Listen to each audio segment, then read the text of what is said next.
بسم اللہ الرحمن الرحیم۔ تفسیر عثمانی، سورہ مومنون، پارٹ نمبر 3۔ حتیٰ اذا اخذنا مترفیہم بالعذاب اذا هم یجأرون، یہاں تک کہ جب پکڑیں گے ہم ان کے آسودہ لوگوں کو آفت میں، تبھی وہ لگیں گے چلانے۔ لا تجأروا اليوم، مت چلاؤ آج کے دن، انکم منا لا تنصرون، تم ہم سے چھوٹ نہ سکو گے، یعنی چھوڑائے نہ جاؤ گے۔ نمبر 1، قد کانت آیتی تتلی علیکم فکنتم علی اعقابکم تنکصون، تم کو سنائی جاتی تھی میری آیتیں، تم ایڑیوں پر الٹے بھاگتے تھے، مستکبرین، اس سے تکبر کر کے۔ نمبر 2، بہی سامرا تہجرون، ایک قصہ گو کو چھوڑ کر چلے گئے۔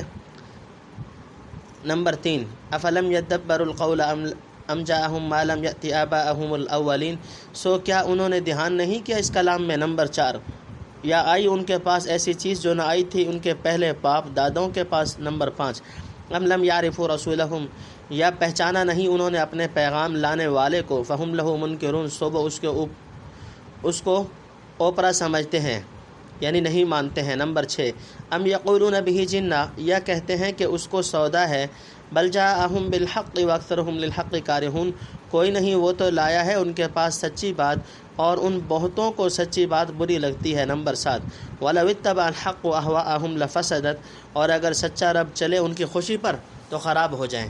تفسیر نمبر 1، اللہ کی پکڑ کے وقت کفار کی چیخ و پکار، یعنی جب دنیاوی یا اخروی عذاب میں پکڑے جائیں گے تو چلائیں گے اور شور مچائیں گے کہ ہمیں اس آفت سے بچاؤ، بھلا وہاں کون بچانے والا کون؟ حکم ہوگا کہ چلاؤ نہیں، یہ سب چیخ و پکار بیکار ہے، آج کوئی تمہاری مدد کو نہیں پہنچ سکتا، نہ ہمارے عذاب سے چھڑا سکتا ہے۔ چنانچہ اس عذاب کا ایک نمونہ کفار مکہ کو بدر میں دکھلایا گیا، جہاں ان کے بڑے بڑے سردار مارے گئے یا قید ہو گئے، عورتیں مہینوں تک ان کا نوحہ کرتی رہیں، سر کے بال کٹوا کر ماتم کیے گئے، روئے پیٹے چیخے چلائے، کچھ بن نہ پڑا۔ ایک مرتبہ جب حضور صلی اللہ تعالیٰ علیہ وسلم نے مظالم سے تنگ آ کر بد دعا فرمائی تو 7 سال کا قحط مسلط ہوا، مردار کی ہڈیاں اور چمڑے کھانے اور خون پینے کی نوبت آ گئی۔ آخر رحمت للعالمین صلی اللہ علیہ وسلم سے رحم کا واسطہ دے کر دعا کی درخواست کی، تب اللہ تعالیٰ نے وہ عذاب اٹھایا۔ اس وقت نہ لات و منات کام آئے، نہ حبل و نہ الہ۔ نمبر 2، کفار کو تنبیہ، یعنی اب کیوں شور مچاتے ہو؟ وہ وقت یاد کرو جب خدا کے پیغمبر آیات پڑھ کر سناتے تھے تو تم الٹے پاؤں بھاگتے تھے، سننا بھی گوارا نہ تھا، تمہاری شیخی اور تکبر اجازت نہ دیتا تھا کہ حق کو قبول کرو اور پیغمبروں کی بات پر کان دھرو۔ نمبر 3، یعنی پیغمبر کی مجلس سے ایسے بھاگتے تھے گویا کسی فضول قصہ گو کو چھوڑ کر چلے گئے۔ یا سامرن تہجرون کا مطلب یہ ہے کہ رات کے وقت حرم میں بیٹھ کر پیغمبر علیہ السلام اور قرآن کریم کی نسبت باتیں بناتے اور طرح طرح کے قصے گھڑتے تھے، کوئی جادو کہتا تھا، کوئی شاعری، کوئی کہانت، کوئی کچھ اور، اسی طرح کی بکواس اور بیہودہ ہذیان کیا کرتے تھے۔ آج اس کا مزہ چکھو، چیخنے چلانے سے کچھ حاصل نہیں۔ نمبر 4، قرآن میں غور و فکر کی اہمیت، یعنی قرآن کی خوبیوں میں غور و فکر نہیں کرتے، ورنہ حقیقت حال منکشف ہو جاتی۔ بلا شبہ یہ کلام اللہ جل شانہ کا ہے جس میں ان کی بیماریوں کا صحیح علاج بتلایا گیا ہے۔ نمبر 5، قرآن کا نزول کوئی نیا واقعہ نہیں، یعنی نصیحت کرنے والے ہمیشہ ہوتے رہے ہیں، پیغمبر ہوئے یا پیغمبر کتابیں ہوئے، آسمانی کتابیں بھی برابر اترتی رہی ہیں، کبھی کہیں، سو یہ کوئی انوکھی بات نہیں جس کا نمونہ بیشتر سے موجود نہ ہو۔ ہاں، جو اکمل ترین و اشرف ترین کتاب اب آئی، اس شان و مرتبہ کی پہلے نہ آئی تھی، تو اس کا مقتضیٰ یہ تھا کہ اور زیادہ اس نعمت کی قدر کرتے اور آگے بڑھ کر اس کی آواز پر لبیک کہتے، جیسا کہ صحابہ رضی اللہ تعالیٰ عنہ نے کہی۔ تنبیہ، شاید یہاں آبا اولین سے آبا ابعدین مراد ہوں، اور سورہ یاسین میں جو آیا ہے لِتُنذِرَ قَوْمًا مَّا أُنذِرَ آبَاؤُهُمْ، وہاں آبائے اقربین کا ارادہ کیا گیا ہو، واللہ عالم۔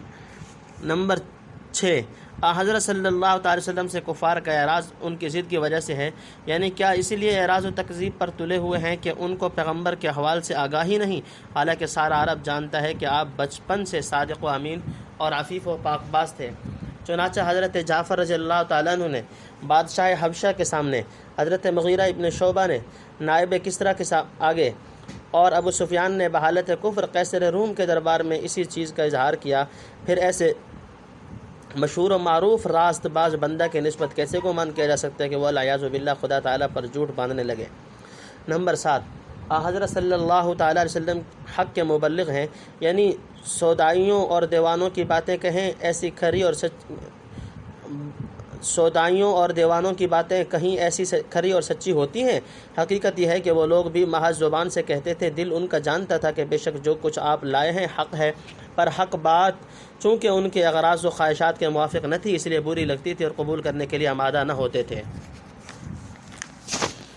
السماوات والارض ومن فیہن، آسمان اور زمین اور جو کوئی ان میں ہے۔ نمبر 1، بل اتیناہم بذکرہم فہم عن ذکرہم معرضون، کوئی نہیں ہم نے پہنچائی ہے ان کو نصیحت۔ نمبر 2، سو وہ اپنی نصیحت کو دھیان نہیں کرتے۔ نمبر 3، ام تسألہم خرجا فخراج ربک خیر وہو خیر الرازقین، یا تو ان سے مانگتا ہے کچھ محصول، سو محصول تیرے رب کا بہتر ہے اور وہ ہے بہتر روزی دینے والا۔ نمبر 4، وَإِنَّكَ لَتَدْعُوهُمْ إِلَىٰ صِرَاطٍ مُسْتَقِيمٍ، اور تو بلاتا ہے ان کو سیدھی راہ پر۔ وَإِنَّ الَّذِينَ لَا يُؤْمِنُونَ بِالْآخِرَةِ عَنِ الصِّرَاطِ لَنَاكِبُونَ، اور جو لوگ نہیں مانتے آخرت کو راہ سے ٹیڑھے ہو گئے ہیں۔ نمبر 5، وَلَوْ رَحِمْنَاهُمْ وَكَشَفْنَا مَا بِهِم مِّن ضُرٍّ لَّلَجُّوا فِي طُغْيَانِهِمْ يَعْمَهُونَ، اور اگر ہم ان پر رحم کریں اور کھول دیں جو تکلیف پہنچی ان کو تو بھی برابر لگے رہیں گے اپنی شرارت میں بہکے ہوئے۔ نمبر 6، وَلَقَدْ أَخَذْنَاهُمْ بِالْعَذَابِ فَمَا اسْتَكَانُوا لِرَبِّهِمْ وَمَا يَتَضَرَّعُونَ، اور ہم نے پکڑا تھا ان کو آفت میں پھر نہ عاجزی اپنے رب کے آگے اور نہ گڑ گڑائے۔ نمبر 7، حتیٰ اذا فتحنا علیہم بابا ذا عذاب شدید اذا هم فیہ مبلسون، یہاں تک کہ جب کھول دیں ہم ان پر دروازہ ایک سخت آفت کا تب اس میں ان کی آس ٹوٹے گی۔ نمبر 8، وہوا، اور تفسیر۔ نمبر 1، یعنی سچی بات بری لگتی ہے تو لگنے دو، سچائی ان کی خوشی اور خواہش کے تابع نہیں ہو سکتی۔ اگر سچا خدا ان کی خوشی اور خواہش ہی پر چلا کرے تو وہ خدا ہی کہاں رہے، معاذ اللہ بندوں کے ہاتھ میں ایک کٹ پتلی بن جائے۔ ایسی صورت میں زمین و آسمان کے یہ محکم انتظامات کیوں کر قائم رہ سکتے ہیں؟ اگر ایک چھوٹے سے گاؤں کا انتظام محض لوگوں کی خواہشات کے تابع کر دیا جائے وہ بھی 4 دن قائم نہیں رہ سکتا، چہ جائے کہ زمین و آسمان کی حکومت، کیونکہ عام خواہشات نظام عقلی کے مزاحم اور باہم دیگر بھی متناقض واقع ہوئی ہیں۔ عقل و ہوا کی کشمکش اور احوائے مختلفہ کی لڑائی میں سارے انتظامات درہم برہم ہو جائیں گے۔ نمبر 2، جس کی وہ تمنا کیا کرتے تھے، لو ان عندنا ذکرا من الاولین لکنا عباد اللہ المخلصین، سورۃ الصافات، رکوع نمبر 5۔ نمبر 3، جب آ گئی اور ایسی آئی جس سے ان کی قومی حیثیت سے عظیم الشان فخر و شرف حاصل ہوا تو اب منہ پھیرتے ہیں اور ایسے اعلیٰ فضل و شرف کو ہاتھ سے گوا رہے ہیں۔ نمبر 4، نبی کی دعوت بے لوث ہے، یعنی آپ دعوت اور تبلیغ اور نصیحت اور خیرخواہی کر کے ان سے کسی معاوضہ کے بھی طلبگار نہیں۔ خدا تعالیٰ نے دارین کی جو دولت آپ کو مرحمت فرمائی ہے وہ اس معاوضہ سے کہیں بہتر ہے۔ نمبر 5، حضرت صلی اللہ علیہ وسلم کی دعوت صراط مستقیم کی طرف ہے، یعنی آپ کے صدق و امانت کا حال سب کو معلوم ہے، جو کلام آپ لائے اس کی خوبیاں ازر من الشمس ہیں۔ معاذ اللہ آپ صلی اللہ علیہ وسلم کو خلل دماغ نہیں، ان سے کسی معاوضہ کے طالب نہیں، جس راستہ کی طرف آپ بلاتے ہیں بالکل سیدھا اور صاف راستہ ہے جس کو ہر سیدھی عقل والا بسہولت سمجھ سکتا ہے، کوئی ایچ پیچ نہیں، ٹیڑھا ترچھا نہیں۔ ہاں اس پر چلنا انہی کا حصہ ہے جو موت کے بعد اسے زندگی مانتے ہیں اور اپنی بد انجامی سے ڈرتے ہوں۔ جسے انجام کا ڈر اور عاقبت کی فکر ہی نہیں وہ کب سیدھے راستے پر چلے گا، یقیناً ٹیڑھا رہے گا اور سیدھی بات کو بھی اپنی کج روی سے کج بنا لے گا۔ نمبر 6، یعنی تکلیف سے نکال کر آرام دیں تب بھی احسان نہ مانیں اور شرارت و سرکشی سے باز نہ آئیں۔ حضرت کی دعا سے ایک مرتبہ مکہ والوں پر قحط پڑا تھا، پھر حضرت ہی کی دعا سے کھلا، شاید یہ اسی کو فرمایا، یہ مطلب ہے کہ اگر ہم اپنی رحمت سے ان کے نقصان کو دور کر دیں، یعنی قرآن کی سمجھ دے دیں، تب بھی یہ لوگ اپنے ازلی خسران اور سوء استعداد کی وجہ سے اطاعت و انقیاد اختیار کرنے والے نہیں۔ کما قال تعالی وَلَوْ عَلِمَ اللَّهُ فِيهِمْ خَيْرًا لَأَسْمَعَهُمْ وَلَوْ أَسْمَعَهُمْ لَتَوَلَّوْا وَهُمْ مُعْرِضُونَ، سورہ انفال، رکوع نمبر 3۔ نمبر 7، مثلاً قحط وغیرہ آفات مسلط ہوئیں تب بھی عاجزی کر کے خدا کی بات نہ مانی۔ نمبر 8، کفار پر آفت، اس سے یا تو آخرت کا عذاب مراد ہے یا شاید وہ دروازہ لڑائیوں کا کھلا جس میں تھک کر عاجز ہوئے۔ الذی انشأ لکم السمع والابصار والافئدہ، اسی نے بنائے تمہارے کان اور آنکھیں اور دل، قلیلا ما تشکرون، تم بہت تھوڑا حق مانتے ہو۔ نمبر 1، وہو الذی ذرأکم فی الارض والیہ تحشرون، اور اسی نے تم کو پھیلا رکھا ہے زمین میں اور اسی کی طرف جمع ہو کر جاؤ گے۔ نمبر 2، وہو الذی یحیی ویمیت ولہ اختلاف اللیل والنہار افلا تعقلون، اور وہی جلاتا ہے اور مارتا ہے اور اسی کا کام ہے بدلنا رات اور دن کا، سو کیا تم کو سمجھ نہیں؟ نمبر 3 بل قالوا مثل ما قال الاولون، کوئی بات نہیں، یہ تو وہی کہہ رہے ہیں جیسے کہا کرتے تھے پہلے لوگ۔ قالوا اذا متنا وكنا ترابا وعظاما انا لمبعوثون، کہتے ہیں کیا جب ہم مر گئے اور ہو گئے مٹی اور ہڈیاں کیا ہم کو زندہ ہو کر اٹھنا ہے، یعنی جلا اٹھیں گے؟ لقد وعدنا نحن وآباؤنا هذا من قبل ان هذا الا اساطير الاولين، وعدہ دیا جاتا یعنی جا چکا ہے ہم کو اور ہمارے باپ دادوں کو یہی پہلے سے، اور کچھ بھی نہیں، یہ نقلیں ہیں پہلوں کی۔ نمبر 4 قل لمن الارض ومن فيها ان كنتم تعلمون، تو کہہ کس کی ہے زمین اور جو کوئی اس میں ہے، بتاؤ اگر تم جانتے ہو۔ سیقولون للہ، اب کہیں گے سب کچھ اللہ کا ہے۔ قل فلا تذکرون، تو کہہ پھر تم سوچتے نہیں۔ نمبر 5 قل من رب السماوات السبع، تو کہہ کہ کون ہے مالک ساتوں آسمانوں کا۔ تفسیر نمبر 1 انسانوں کی ناشکری، کانوں سے اس کی آیات تنزیلیہ کو سنو اور آنکھوں سے آیات تکوینیہ کو دیکھو اور دلوں سے دونوں کو سمجھنے کی کوشش کرو۔ ان نعمتوں کا شکر یہ تھا کہ اللہ کی دی ہوئی قوتوں کو ان کے کام میں لاتے، لیکن ایسا نہ ہوا۔ اکثر آدمیوں نے اکثر اوقات میں ان قوتوں کو بے جا خرچ کیا۔ نمبر 2 وہاں پر ہر ایک کو شکر گزاری اور ناشکری کا بدلہ مل جائے گا۔ اس وقت کوئی شخص یا کوئی عمل غیر حاضر نہ ہو سکے گا، جس نے پھیلایا اس کو سمیٹنا کیا مشکل۔ نمبر 3 اللہ تعالیٰ کی قدرت کاملہ، زندہ سے مردہ اور مردہ سے زندہ، یا اندھیرے سے اجالا اور اجالے سے اندھیرا کر دینا، جس کے قبضہ میں ہے اسی کی قدرت عظیمہ کے سامنے تم کیا مشکل ہے کہ تم کو دوبارہ زندہ کر دے اور آنکھوں کے آگے سے ظلمت جہل کے پردے اٹھا دے، جس کے بعد حقائق اشیاء ٹھیک ٹھیک منکشف ہو جائیں، جیسا کہ قیامت میں ہوگا۔ فبصرک اليوم حدید۔ نمبر 4 مر کر دوبارہ زندہ ہونے پر کفار کے احمقانہ شکوک، یعنی عقل و فہم کی بات کچھ نہیں، محض پرانے لوگوں کی اندھی تقلید کیے چلے جا رہے ہیں۔ وہی دقیانوسی شکوک پیش کرتے ہیں جو ان کے پیشرو کیا کرتے تھے، یعنی مٹی میں مل کر اور ریزہ ریزہ ہو کر ہم کیسے زندہ کیے جائیں گے۔ ایسے دراز عقل باتیں جو ہم کو سنائی جا رہی ہیں پہلے ہمارے باپ دادوں سے بھی کہی گئی تھیں، لیکن ہم نے تو آج تک خاک کے ذروں اور ہڈیوں کے ریزوں کو آدمی بنتے نہیں دیکھا۔ ہو نہ ہو یہ سب قصے کہانیاں جو پہلے لوگ گھڑ گئے تھے اور اب انہی کی نقل کی جا رہی ہے۔ نمبر 5 اللہ کی حاکمیت کا بیان، کہ جس کا قبضہ ساری زمین اور زمینی چیزوں پر ہے، کیا تمہاری مشت خاک اس کے قبضہ سے باہر ہو گئی؟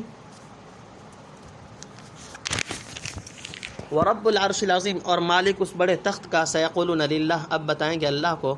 قل افلا تتقون، تو کہہ پھر تم ڈرتے نہیں۔ نمبر 1 قل من بیدہ ملکوت کل شیء وہو یجیر ولا یجار علیہ ان کنتم تعلمون، تو کہہ کس کے ہاتھ میں ہے حکومت ہر چیز کی اور وہ بچا لیتا ہے اور اس سے کوئی بچا نہیں سکتا، بتاؤ اگر تم جانتے ہو۔ سیقولون للہ، اب بتائیں گے اللہ کو۔ نمبر 2 قل فانا تسحرون، تو کہہ پھر کہاں سے تم پر جادو آ پڑتا ہے۔ نمبر 3 بل اتیناہم بالحق، کوئی نہیں، ہم نے ان کو پہنچایا سچ، وانہم لکاذبون، اور وہ البتہ جھوٹے ہیں۔ نمبر 4 ما اتخذ اللہ من ولد وما كان معه من الہ اذا لذهب كل الہ بما خلق ولا على بعضهم على بعض، اللہ نے کوئی بیٹا نہیں کیا اور نہ اس کے ساتھ کسی کا حکم چلے، یوں ہوتا تو لے جاتا ہر حکم والا اپنی بنائی چیز کو اور چڑھائی کرتا ایک پر ایک۔ نمبر 5 سبحان اللہ عما یصفون، اللہ نرالا ہے ان کی بتلائی باتوں سے۔ نمبر 6 عالم الغیب والشہادۃ فتعالی عما یشرکون، جاننے والا چھپے اور کھلے کا، وہ بہت اوپر ہے اس سے جس کو شریک بتلاتے ہیں۔ نمبر 7 قل رب اما ترینی ما یوعدون، تو کہہ اے رب اگر تو دکھانے لگے مجھ کو جو ان سے وعدہ ہوا ہے، رب فلا تجعلنی فی القوم الظالمین، تو اے رب مجھ کو نہ کریو ان گناہ گار لوگوں میں۔ نمبر 8 تفسیر نمبر 1 کہ اتنا بڑا شہنشاہ مطلق تمہاری ان گستاخیوں اور نافرمانیوں پر تم کو دھر گھسیٹے، کیا یہ انتہائی گستاخی نہیں کہ اس شہنشاہ مطلق کو ایک ذرہ بے مقدار سے عاجز قرار دینے لگے؟ نمبر 2 یعنی ہر چیز پر اسی کا اختیار چلتا ہے، جس کو چاہے وہ پناہ دے سکتا ہے لیکن کوئی دوسرا اس کے مجرم کو پناہ نہیں دے سکتا۔ نمبر 3 جس سے مسحور ہو کر تم ہوش و حواس کھو بیٹھتے ہو، ایسی موٹی باتیں بھی نہیں سمجھ سکتے جب تمام زمین و آسمان کا مالک وہی ہوا اور ہر چیز اسی کے زیر تصرف و اقتدار ہوئی، تو آخر تمہارے بدن کی ہڈیاں اور ریزے اس کے قبضہ اقتدار سے نکل کر کہاں چلے جائیں گے؟ ان پر وہ قادر مطلق اپنی مشیت نافذ نہ کر سکے گا۔ نمبر 4 یعنی دلائل و شواہد سے ظاہر کر دیا گیا کہ جو کچھ ان سے کہا جا رہا ہے منہ بمنہ صحیح اور حق ہے، اور وہ لوگ محض جھوٹے خیالات کی پیروی کر رہے ہیں۔ نمبر 5 توحید کے مشاہداتی دلائل، یعنی زمین و آسمان اور ذرہ ذرہ کا تنہا مالک و مختار وہی ہے، نہ اسے بیٹے کی ضرورت، نہ مددگار کی، نہ اس کی حکومت و فرما روائی میں کوئی شریک جسے ایک ذرہ کا مستقل اختیار ہو۔ ایسا ہوتا تو ہر ایک با اختیار حاکم اپنی رعایا کو لے کر علیحدہ ہو جاتا اور اپنی جمعیت فراہم کر کے دوسرے پر چڑھائی کر دیتا، اور عالم کا یہ مضبوط و محکم نظام چند روز بھی قائم نہ رہ سکتا۔ سورہ انبیاء کی آیت لو کان فیہما آلہۃ الا اللہ لفسدتا کے فوائد میں اس کی تقریر کی جا چکی ہے، ملاحظہ کر لی جائے۔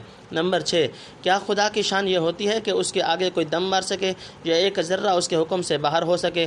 نمبر 7، یعنی جس کی قدرت عامہ و تامہ کا حال پہلے بیان ہو چکا، اور علم محیط ایسا کہ کوئی ظاہر و باطن اور غیب و شہادت اس سے پوشیدہ نہیں، اس کی حکومت میں کیا وہ چیزیں شریک ہوں گی جن کی قدرت اور علم وغیرہ سب صفات محدود و مستعار ہیں؟ استغفر اللہ۔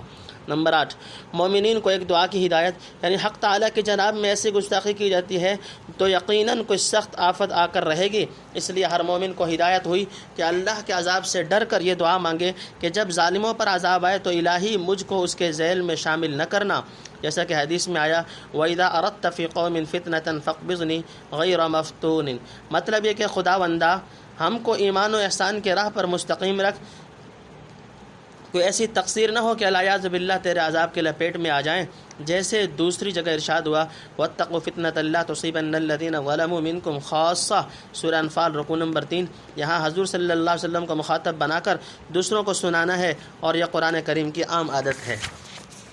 وَإِنَّ عَلَىٰ أَن نُّرِيَكَ مَا نَعِدُهُمْ لَقَادِرُونَ، اور ہم کو قدرت ہے کہ تجھ کو دکھلا دیں جو ان سے وعدہ کر دیا ہے۔ ادفع بالتی هی احسن السیئہ، بری بات کے جواب میں وہ کہہ جو بہتر ہے۔ نحن اعلم بما یصفون، ہم خوب جانتے ہیں جو یہ بتاتے ہیں۔ نمبر 1، وقل رب اعوذ بک من ہمزات الشیاطین، اور کہہ اے رب میں تیری پناہ چاہتا ہوں شیطان کی چھیڑ سے۔ نمبر 2، واعوذ بک رب ان یحضرون، اور پناہ تیری چاہتا ہوں اے رب اس سے کہ میرے پاس آئیں۔ نمبر 3، حتی اذا جاء احدهم الموت قال رب ارجعون، یہاں تک کہ جب پہنچے ان میں سے کسی کو موت کہے گا اے رب مجھ کو پھر بھیج دو۔ لعلی اعمل صالحا فیما ترکت کلا، شاید میں بھلا کام کر لوں اس میں جو پیچھے چھوڑ آیا۔ نمبر 4، ہرگز نہیں، کلا ہرگز نہیں، انہا کلمۃ هو قائلها، یہ ایک بات ہے کہ وہی کہتا ہے۔ نمبر 5، ومن ورائہم برزخ الی یوم یبعثون، اور ان کے پیچھے پردہ ہے اس دن تک کہ اٹھائے جائیں۔ نمبر 6، فَإِذَا نُفِخَ فِي الصُّورِ فَلَا أَنْسَابَ بَيْنَهُمْ يَوْمَئِذٍ وَلَا يَتَسَاءَلُونَ، پھر جب پھونک مارے سور میں تو نہ قرابتیں ہیں ان میں اس دن اور نہ ایک دوسرے کو پوچھے۔ نمبر 7، فَمَنْ ثَقُلَتْ مَوَازِينُهُ فَأُولَٰئِكَ هُمُ الْمُفْلِحُونَ، سو جس کی بھاری ہوئی تول تو وہی لوگ کام لے نکلے۔ ومن، اور جس کی۔ تفسیر نمبر 1، برائی کا جواب بھلائی سے، یعنی ہم کو قدرت ہے کہ تمہاری آنکھوں کے سامنے دنیا ہی میں ان کو سزا دیں، لیکن آپ صلی اللہ علیہ وسلم کے مقام بلند اور اعلیٰ اخلاق کا مقتضا یہ ہے کہ ان کے برائی کو بھلائی سے دفع کریں جہاں تک اس طرح دفع ہو سکتی ہے، اور ان کی بیہودہ بکواس سے مشتعل نہ ہوں۔ اس کو ہم خوب جانتے ہیں، وقت پر کافی سزا دی جائے گی۔ آپ صلی اللہ علیہ وسلم کی اغماض اور نرم برتاؤ کا اثر یہ ہوگا کہ بہت سے لوگ گرویدہ ہو کر آپ صلی اللہ علیہ وسلم کی طرف جھکیں گے اور دعوت و اصلاح کا مقصود حاصل ہوگا۔ نمبر 2، شیطان سے استعاذہ۔ پہلے شیاطین الانس کے ساتھ برتاؤ کرنے کا طریقہ بتلایا تھا، لیکن شیاطین الجن اس طریقے سے متاثر نہیں ہو سکتے، کوئی تدبیر یا نرمی ان کو رام نہیں کر سکتی۔ اس کا علاج صرف استعاذہ ہے، ان اللہ تعالیٰ کی پناہ میں آ جانا، تاکہ وہ قادر مطلق ان کی چھیڑ خانی اور شر سے محفوظ رکھے۔ حضرت شاہ صاحب رحمۃ اللہ علیہ لکھتے ہیں کہ شیطان کی چھیڑ یہ ہے کہ دین کے سوال و جواب میں بے موقع غصہ چڑھے اور لڑائی ہو پڑے، اسی پر فرمایا کہ برے کا جواب دے اس سے بہتر۔ نمبر 3، یعنی کسی حال میں بھی شیطان کو میرے پاس نہ آنے دیجیے کہ مجھ پر وہ اپنا وار کر سکے۔ نمبر 4، نزع کے وقت کفار کا پچھتاوا، یعنی آپ ان کفار کی برائیوں کو بھلے طریقے سے دفع کرتے رہیے، اور جو باتیں یہ بناتے ہیں ان کو ہمارے حوالے کیجیے، یہاں تک کہ ان میں سے بعض کی موت کا وقت آ پہنچے اور نزع کی حالت میں مبادی عذاب کا معائنہ کر کے پچھتاوا شروع ہو۔ اس وقت تمنا کریں گے کہ اے پروردگار، قبر کی طرف لے جانے کے بجائے ہم کو پھر دنیا کی طرف واپس کر دو، تاکہ گزشتہ زندگی میں جو تقصیرات ہم نے کی ہیں اب نیک عمل سے ان کی تلافی کر سکیں۔ آئندہ ہم ایسی خطائیں ہرگز نہیں کریں گے۔ کما قال تعالی وانفقوا مما رزقناکم من قبل ان یأتی احدکم الموت فیقول رب لولا اخرتنی الى اجل قریب فاصدق واکن من الصالحین، سورہ منافقون رکوع نمبر 2۔ نمبر 5 یعنی اجل آ جانے کے بعد اس کام کے لیے ہرگز واپس نہیں کیا جا سکتا، اور اگر بالفرض واپس کر دیا جائے تو ہرگز نیک کام نہ کرے گا، وہی شرارتیں پھر سوجھیں گی۔ وَلَوْ رُدُّوا لَعَادُوا لِمَا نُهُوا عَنْهُ وَإِنَّهُمْ لَكَاذِبُونَ، سورہ انعام رکوع نمبر 3۔ یہ محض اس کی بات ہے جو زبان سے بنا رہا ہے اور غلبہ حسرت و ندامت کی وجہ سے خاموش نہیں رہ سکتا۔ وہی اپنی طرف سے یہ بات کہتا ہے، کہتا رہے، ہمارے یہاں سنوائی نہیں ہوگی۔ نمبر 6 عالم برزخ یعنی ابھی کیا دیکھا ہے، موت ہی سے اس قدر گھبرا گیا، آگے اس کے بعد ایک اور عالم برزخ آتا ہے جہاں پہنچ کر دنیا والوں سے پردہ میں ہو جاتا ہے اور آخرت بھی سامنے نہیں آتی۔ ہاں، عذاب آخرت کا تھوڑا سا نمونہ سامنے آتا ہے جس کا مزہ قیامت تک پڑا چکھتا رہے گا۔ نمبر 7 قیامت میں ایک دوسرے سے بیزاری یعنی عالم برزخ کے بعد قیامت کی گھڑی ہے، دوسری مرتبہ سور پھونکنے کے بعد تمام خلائق کو ایک میدان میں لا کھڑا کریں گے۔ اس وقت ہر ایک شخص اپنی فکر میں مشغول ہوگا، اولاد ماں باپ سے، بھائی بھائی سے اور میاں بیوی سے سروکار نہ رکھے گا، ایک دوسرے سے بیزار ہوں گے، کوئی کسی کی بات نہ پوچھے گا۔ یوم یفر المرء من اخیہ و امہ و ابیہ و صاحبتہ و بنیہ لکل امرئ منہم یومئذ شأن یغنیہ، سورہ عبس رکوع نمبر 1۔ اس کے بعد دوسرے وقت ممکن ہے بعض قرابتوں سے کچھ نفع پہنچ جائے، کما قال تعالی والذین آمنوا واتبعتهم ذریتهم بایمان الحقنا بهم ذریتهم وما التناهم من عملهم من شیء، سورہ طور رکوع نمبر 1۔ تنبیہ قیامت میں حضور صلی اللہ علیہ وسلم کے نسبی و سحری تعلق کا فائدہ۔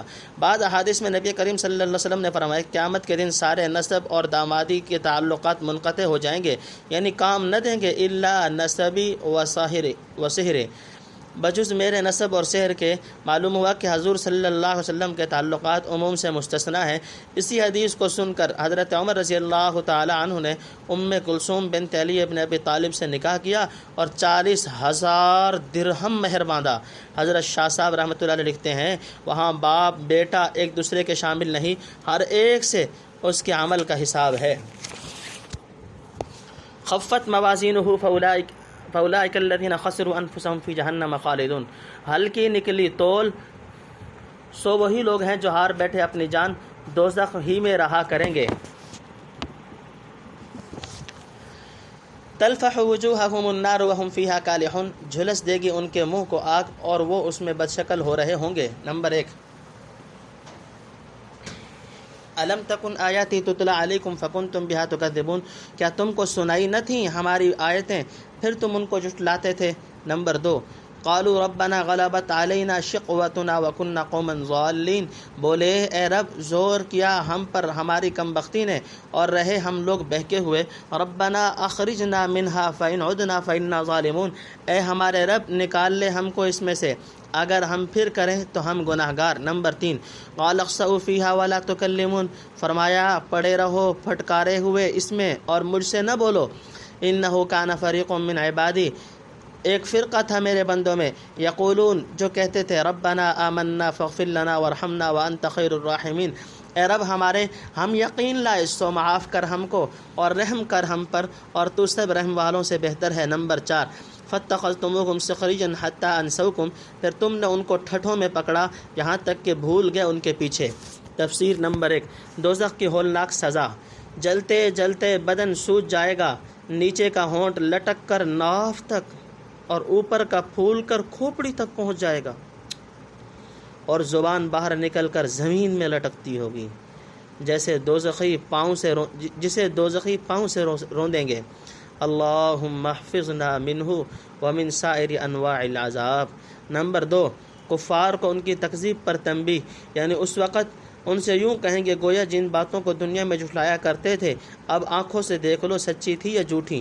نمبر 3 کفار کا اعتراف گناہ اور پچھتاوا، یعنی اعتراف کریں گے کہ بے شک ہماری بدبختی نے دھکا دیا جو سیدھے راستے سے بہک کر اس ابدی ہلاکت کے گڑھے میں آ پڑے، اب ہم نے سب کچھ دیکھ لیا، از راہ کرم ایک دفعہ ہم کو یہاں سے نکال دیجئے، پھر کبھی ایسا کریں تو گناہگار جو سزا چاہیے دیجئے گا۔ نمبر 4 کفار کو حق تعالیٰ کا جواب یعنی بک بک مت کرو، جو کیا تھا اس کی سزا بھگتو۔ آثار سے معلوم ہوتا ہے کہ اس جواب کے بعد پھر فریاد منقطع ہو جائے گی، بجز زفیر و شہیق کے کچھ کلام نہ کر سکیں گے، العیاذ باللہ۔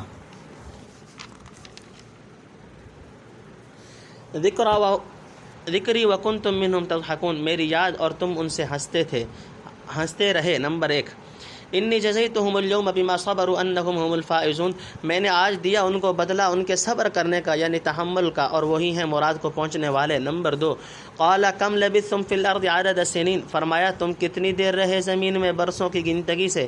قالوا لبثنا یوما او بعض یوم فاسأل العادین، بولے ہم رہے ایک دن یا کچھ دن سے کم، تو پوچھ لے گنتی والوں سے۔ نمبر 3، قال ان لبثتم الا قلیلا لو انکم کنتم تعلمون، فرمایا تم اس میں بہت نہیں تھوڑا ہی رہے ہو اگر تم جانتے ہوتے۔ نمبر 4، افحسبتم انما خلقناکم عبثا وانکم الینا لا ترجعون، سو کیا تم خیال رکھتے ہو کہ ہم نے تم کو بنایا کھیلنے کو اور تم ہمارے پاس پھر کر نہ آؤ گے۔ نمبر 5، فتعال اللہ الملک الحق، سو بہت اوپر ہے اللہ وہ بادشاہ سچا، لا الہ الا هو رب العرش الکریم، کوئی حاکم نہیں اس کے سوا مالک اس عزت کے تخت کا۔ نمبر 6، ومن يدعو مع اللہ الہا آخر لا برہان لہ بھی، اور جو کوئی پکارے اللہ کے ساتھ دوسرا حاکم جس کی سند نہیں اس کے پاس، فإنما حسابہ عند ربی، سو اس کا حساب ہے اس کے رب کے نزدیک۔ نمبر 7، انہ لا یفلح الکافرون، بے شک بھلا نہ ہوگا منکروں کا، وقل، اور تو کہہ۔ تفسیر نمبر 1، یعنی دنیا میں مسلمان جب اپنے رب کے آگے دعا و استغفار کرتے تو تم کو ہنسی سوجتی تھی، اس قدر ٹھٹھا کرتے اور ان کے نیک خصلتوں کا اتنا مذاق اڑاتے تھے کہ ان کے پیچھے پڑ کر تم نے مجھے بھی یاد نہ رکھا، گویا تمہارے سر پر کوئی حاکم ہی نہ تھا جو کسی وقت ان حرکتوں پر نوٹس لے اور ایسی سخت شرارتوں کی سزا دے سکے۔ نمبر 2، صبر کرنے والوں کا اجر، بیچارے مسلمانوں نے تمہاری زبانی اور عملی ایذاؤں پر صبر کیا تھا، آج دیکھتے ہو تمہارے بالمقابل ان کو کیا پھل ملا، ان کو ایسے مقام پر پہنچا دیا گیا جہاں وہ ہر طرح کامیاب اور ہر قسم کی لذتوں اور مسرتوں سے ہمکنار ہیں۔ نمبر 3، دنیا کی زندگی کی حقیقت، یعنی فرشتوں سے جنہوں نے ہر نیکی بدی گن رکھی ہے، یہ بھی گناہ ہوگا زمین میں رہنا، یہ بھی یعنی قبر میں رہنا یا دنیا کی عمر، یہ بھی وہاں تھوڑی نظر آئے گی۔ یہ پوچھنا اس واسطے کہ دنیا میں عذاب کی شتابی کیا کرتے تھے، اب جانا کہ شتاب ہی آیا، قضا فی الموضع القرآن۔ نمبر 4، یعنی واقعی دنیا کی عمر تھوڑی ہی تھی، لیکن اگر اس بات کو پیغمبروں کے کہنے سے دنیا میں سمجھ لیتے تو کبھی اس متاع فانی پر مغرور ہو کر انجام سے غافل نہ ہوتے اور وہ گستاخیاں اور شرارتیں نہ کرتے جن کا دنیا کی ازائل و فانی لذتوں میں پڑھ کر ارتکاب کیا۔ نمبر 5، دوسری زندگی کے بغیر حیات دنیا بے مقصد ہے، یعنی دنیا میں تو نیکی بدی کا پورا نتیجہ نہیں ملتا، اگر اس زندگی کے بعد دوسری زندگی نہ ہو گویا یہ سب کارخانہ محض کھیل تماشا اور بے نتیجہ تھا۔ سو حق تعالیٰ کی جناب اس سے بہت بلند ہے کہ اس کی نسبت ایسا رقیق خیال کیا جائے۔ نمبر 6، جب وہ بالا برتر شہنشاہ مالک علی الاطلاق ہے تو ہو نہیں سکتا کہ وفاداروں اور مجرموں کو یوں قسم پرسی کی حالت میں چھوڑ دے۔ نمبر 7، یعنی وہاں حساب ہو کر مقدار جرم کے موافق سزا دی جائے گی۔ رب اغفر وارحم وانت خیر الراحمین، اے رب معاف کر اور رحم کر اور تو ہے بہتر سب رحم والوں سے۔ نمبر 1، تفسیر، ایک استغفار کی تعلیم، یعنی ہماری تقصیرات سے درگزر فرما اور اپنی رحمت سے دنیا و آخرت میں سرفراز کر، تیری رحمت بے نہایت کے سامنے کوئی چیز مشکل نہیں۔ ان آیات کی فضیلت، افحسبتم سے ختم صورت تک یہ آیتیں بہت بڑی فضیلت اور تاثیر رکھتی ہیں، جس کا ثبوت بعض احادیث سے ہوا ہے اور مشائخ نے تجربہ کیا ہے۔ چاہیے کہ ان آیات کا ورد رکھا جائے۔ خاتمہ پر وہ دعا تبرکاً و تفاعلاً نقل کرتا ہوں جو رسول اللہ صلی اللہ علیہ وسلم نے حضرت ابوبکر صدیق رضی اللہ تعالیٰ عنہ کو تلقین فرمائی، کیونکہ اس کے الفاظ ان آیات کے مناسب ہیں۔ اللہم انی ظلمت نفسی ظلما کثیرا وانہ لا یغفر الذنوب الا انت فاغفر لی مغفرۃ من عندک وارحمنی انک انت الغفور الرحیم۔ تم سورۃ المؤمنون بفضلہ ومنہ وحسن توفیقہ ونرجو منہ اکمال بقیۃ الفوائد۔ سورہ مومنون الحمدللہ اپنے اختتام کو پہنچی۔